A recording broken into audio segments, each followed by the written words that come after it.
How about this? Great. Anyway, no, but what I'm going to do is going to bring up another comedian, a person that I had the pleasure of working with, a guy that works at the that improvisation. He's a fantastic comedian at the improvisation. He's probably working at Comedy U and also a lot of other clubs. So let's give a warm welcome to his own self, Mr. Jon Solomon.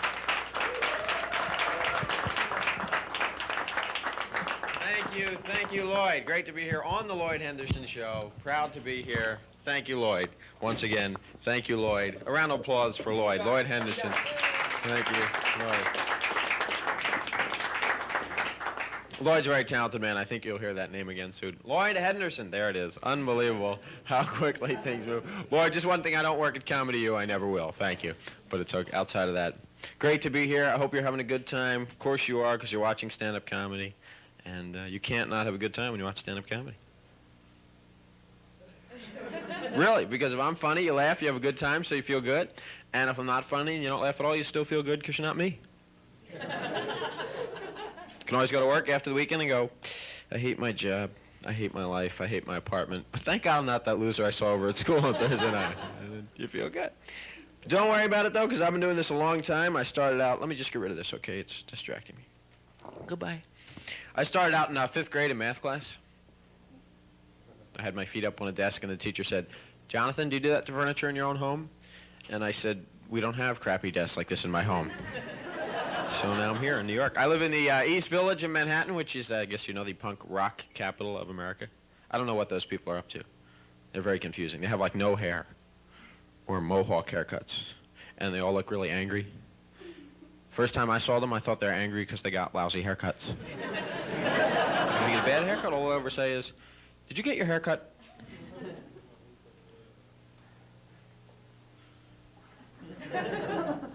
Happened to me once. I went to my barber, and he's a good barber, but that day he said he was tense. He wanted to smoke a joint to relax. He was high for 20 minutes. I looked stupid for 6 months. I come out of the barber shop, people I don't know walk up to me and say, did you get your haircut? Everybody now. Yes. Yes, indeed, New York City. There's a book out now. It's called New York City on $35 a day. You should get that book, and it'll explain a lot. It's real easy to read. It just says, get up in the morning, go out and have a nice breakfast, go home. It's true. Like last week, I went shopping right near here, as a matter of fact, men's clothing store. I wanted to get a Giorgio Armani suit. It's going to have to wait. Turns out Armani's an Italian word. It means you can't afford it. Then I shop for a while, and one of these salesmen comes up to me. He's all attitude, you know. He's like, you've seen everything in the store. What do you have in mind? So I said, shoplifting. So I went in for a suit, and I bought a sock. And then I went out front, put the sock over my head, and came back in and stole the suit. Remember what happened? Remember when you were a little kid how exciting snow was? Remember when you were a little kid the best sentence in the world was, we'll be back with a list of school closings in just a moment. Yee-hoo! Just one day, but it felt like the longest day in the world. It was like, I have the whole day off. Let's see, in the morning, I'll play in the snow, and in the afternoon, I'll go to Europe. Good.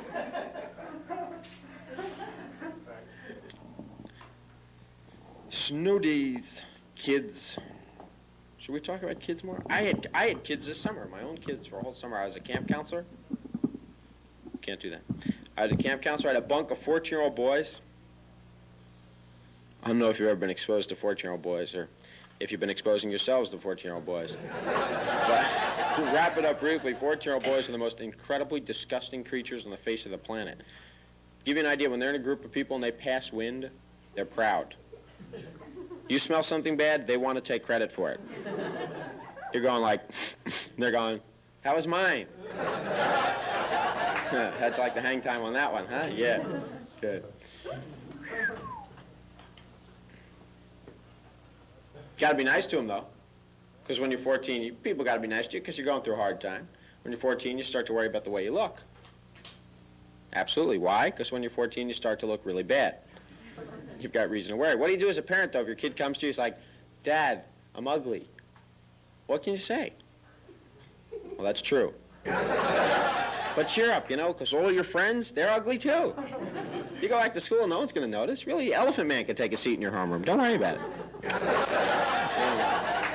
14, it's over. You can't talk to 14-year-olds. Parents will be like, good morning. So what? So what does that mean, good morning? I don't know if it's good morning. I haven't been outside, okay?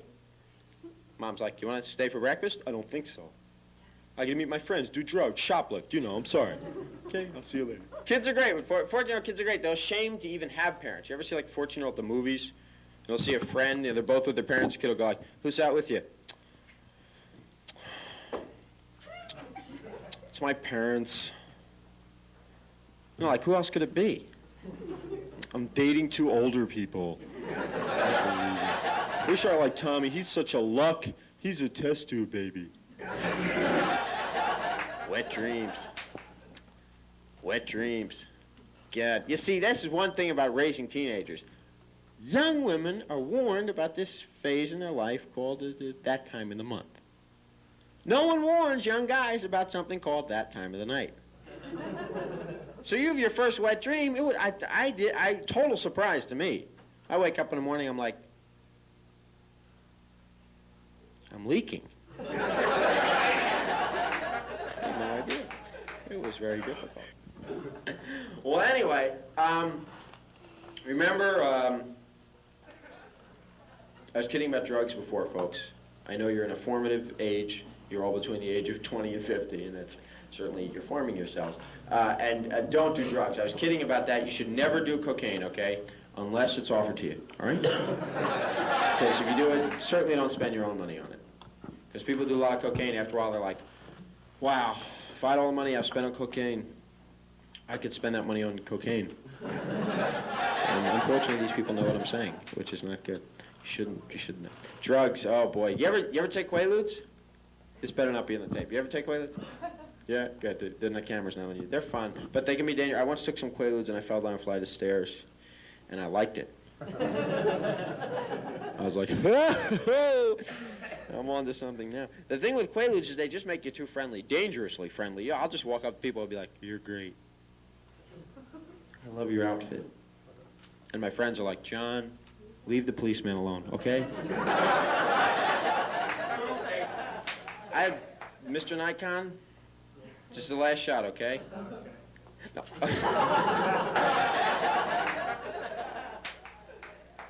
You have been great. Thanks a lot. Good night. Oh, good day.